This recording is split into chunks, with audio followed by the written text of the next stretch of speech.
There you go. Alright, over here, this is my favorite street in the old Montreal. Bonjour. Hello. Favorite street in the old Montreal. This is the first street in Montreal. Look at that. Open to pedestrians. You can walk down this street, go visit the nice restaurants, the nice little boutiques, keep going down the Plage Jacques Cartier, the heart of the old Montreal. That's where you're going to find the street performers.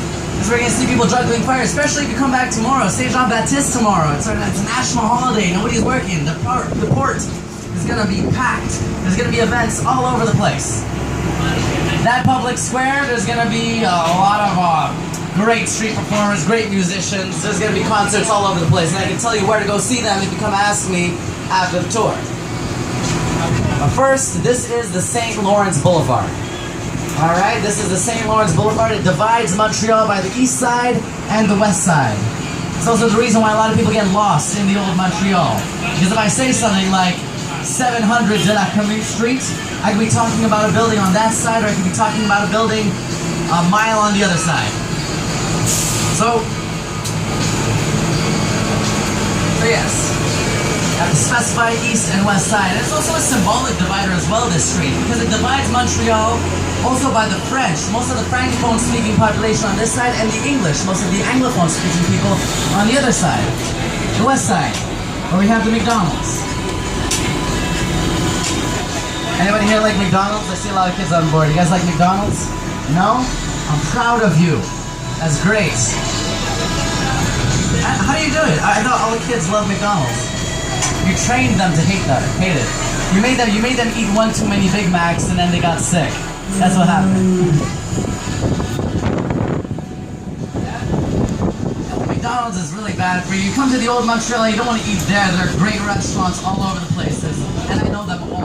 So you come and ask me for recommendations after the tour. But that McDonald's has history with it. It is the old residence of Sir Cadillac, the founder of Detroit. And the name Cadillac might sound familiar because they named the car after him, because Detroit, very prominent city in production of cars. And also that's where the Cadillac started, the car company in Detroit. Now, we are on St. Jacques Street. This was the financial district of Canada. You see there were about 46, 48 banks on this street, and insurance companies as well. This was nicknamed the Wall Street of Montreal, but unfortunately they left us. They left us for Toronto. Right, the headquarters, they moved. Damn Torontonians, always that rivalry between the two of us. But at least we got to keep the old buildings, we got to keep the old banks. And back then, the banks were in a sort of competition with each other. You see, who could have the nicest building? That's why if you look at the facades of these buildings, they're always very well adorned. With Renaissance style, Art Deco, Neoclassical, Neo-Gothic, very nice stuff. Like this building right over here. This red brick Scottish rock building. This is the first skyscraper in Montreal. And in Canada as well. This is the first skyscraper in Canada. And yeah, I see like you guys going like, okay. Really? Skyscraper? That's what you call it? Yes, I know, it's only about 46 meters, about 150 feet roughly. It's not very tall for a skyscraper, but it was built in 1888. Back then, that was pretty impressive. Okay, it also had the first elevator in Montreal that ran with steam. Very revolutionary at the time, but not so much anymore today. Here there's a lot to see. We have this man holding the flag. That is Maisonneuve, the founder of Montreal, Paul Champagny de Maisonneuve, staring right at the basilica. They're all taking pictures. I like that. Very beautiful church, especially inside. If you go inside, I highly recommend it. It's just a $5 entrance fee. You're going to get a tour. You get a tour guide. You get to go to the chapel behind, the Sacred Hearts Chapel. That's where people like to get married. Céline Dion, married inside over here. Yeah, everyone in Montreal loves Céline Dion. Anyone doesn't like Céline Dion here? Exactly. He can't say that outdoors because then people are going to attack him. We're in Quebec, Bert. It's dangerous to say you don't like Céline. It's true, he likes more of the rock and roll, the smooth. You guys like his music? I like his music, it's really great stuff. What's the band name? Tragically Hip. I like that, I like that. Good music. But anytime they build anything French, you see this is a French structure. Anytime they build something French, you need the English. They need to show off. They need to be like, we're better than you, so they always try to compete. So they built this one in response, the Bank of Montreal, the first bank of Canada, the first bank in Canada, with this neoclassical style, with these pillars trying to represent power. Founded in 1817. Now, a very old building is the one directly to our left. You see that?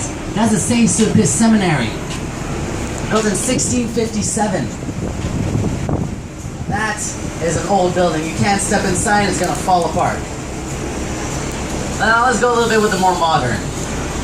The National Bank. Now it's not as old as you might see on the other side. Even if you want to go in the Bank of Montreal, you're gonna see the old money that they had in the 1800s. There's a little exposition of that inside. This one, what's interesting about it is the black box built right beside it. Now you guys, can you guys guess what's inside? Wow, you got it, first shot. Just like that, you win. Nothing. I'm sorry. I didn't have any prizes today. But there is money in there. That is a safe of the National Bank, which is unusual because usually you see the safes of bank built underneath the bank, you know, out of public view. But they said, you know what, we'll put it outside in the air, and it works until today. And their reason for doing so was because, especially in the 1950s, there were a lot of thieves that dug inside the safes of banks. So the National Bank said, yeah, put it up there. No one's gonna take it. And nobody does. It's in a very public place. It's really hard to steal when everybody's looking at you. Even if you try, there's very thick steel, protected with pressurized water. So even if you manage to make a hole inside, I know you're thinking about it, you shouldn't. That water pressure is gonna shoot you back 10 meters, gonna hit the next building beside. And the water is also electrified, by the way. So it's gonna hurt the entire way down. So don't do that.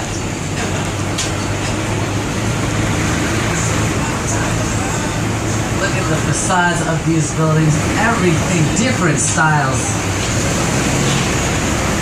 Most of them is made in a more Renaissance style. Like this one right over here, L'Hôtel, which by the way, a lot of works of art inside. They call it a Little Louvre in the Americas. Of course, it's a much smaller one, if you had to compare the two. Well, look at that, the two sculptors. You may have seen the Love sculpture, very famous in the States. Fernando Botero. This black one is a Fernando Botero. Robert Indiana made the Love sculpture, each one worth over $1 million each. And then we have the St. James Theater. See, this used to be the CIBC Bank, and it used to house offices for White Star Line, which was where you were able to buy your Titanic tickets inside. Of course, for obvious reasons, you can't buy them anymore. I think most of you know why. You know why we can't buy Titanic tickets, right? Why? It crashed into an iceberg. Perfect answer. You could pretty much work here now. No. To your left, you have the Molson Bank. Now, some of the adults might recognize the name Molson. Do any of you do? The Molson name? No, nobody knows Molson? Does anybody know the Molson beer? There you go. There you go. It's big in Montreal, big in Canada.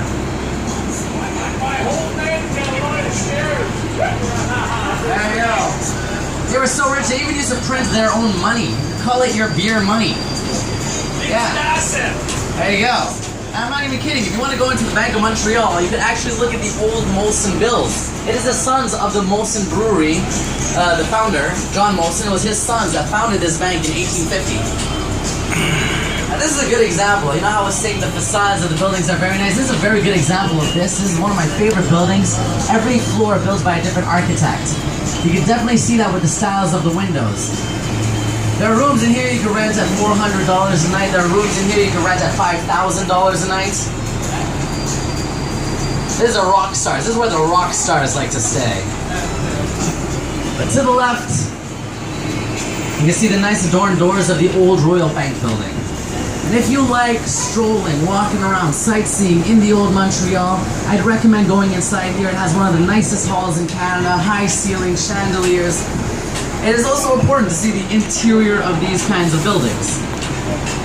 But of course, the headquarters, they left us, they moved to Toronto. The bank itself moved to the old stock exchange tower. We're gonna see that in a bit. It was also a smart idea to move out of there because the bank is a very small bank now. Not many people use this bank when it was used. They actually only moved recently, about 3 years ago.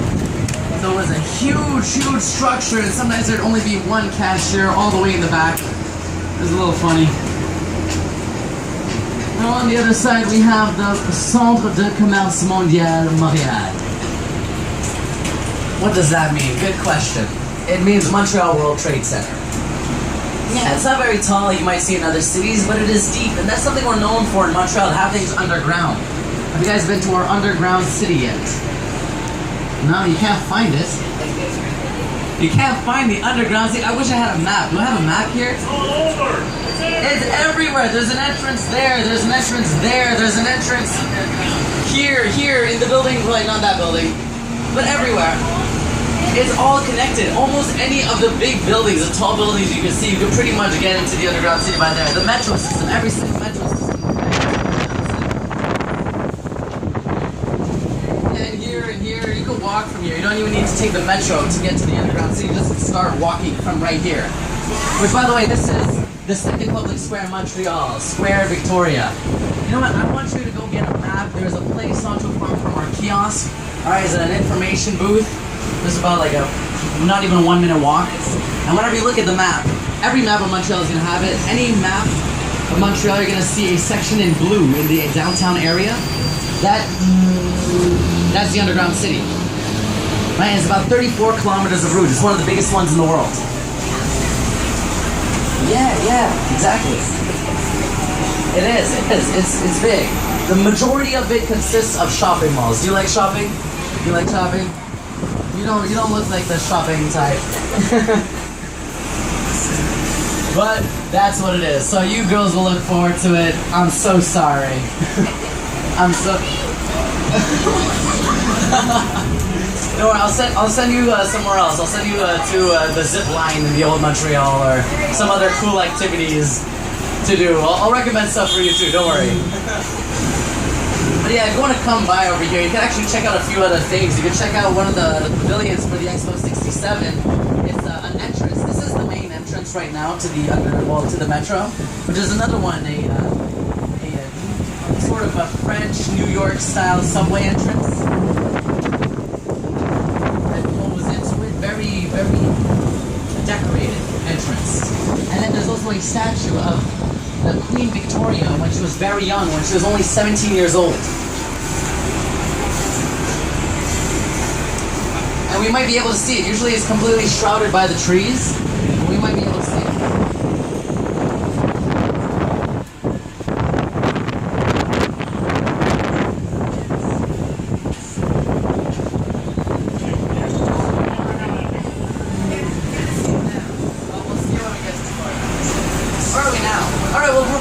Past is McGill Street over here.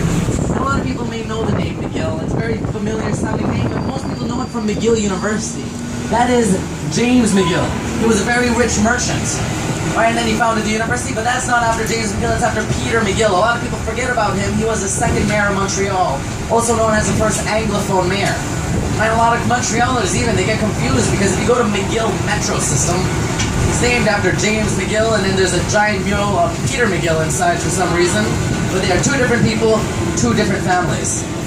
And now we're next to the Stock Exchange Tower.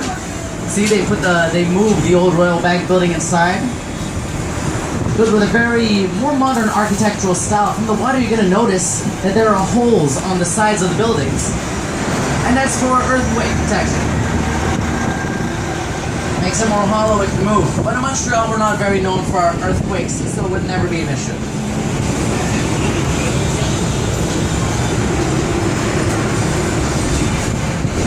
And I actually forgot to mention at the beginning of the tour, but if any time throughout the tour you have any questions about anything that you see or anything that you want to do or anything that you want to eat, you can ask me. I'm here for you before the tour, during the tour, and after the tour as well. You can always come back. Now we're taking this small detour because on Middle Street there was a lot of traffic. So we didn't want to get stuck there for 45 minutes.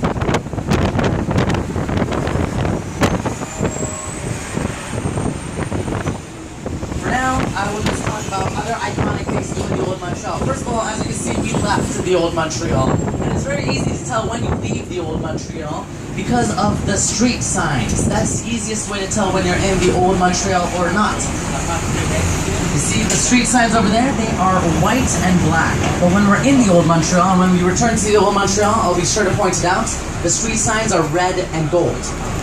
Right? Because it's not always obvious by looking at the buildings, because we do have old buildings all around Montreal. But it's mostly concentrated in the Old Montreal, especially as well because there are laws put in place that even if we build new buildings in the Old Montreal, they have to respect the same architectural style. Right? So there needs to be neoclassical, Gothic revival, things like this. And even if we wanted to replace a building, we're not allowed to destroy anything. Sure, you can take my picture. You didn't let me pose. 1 second.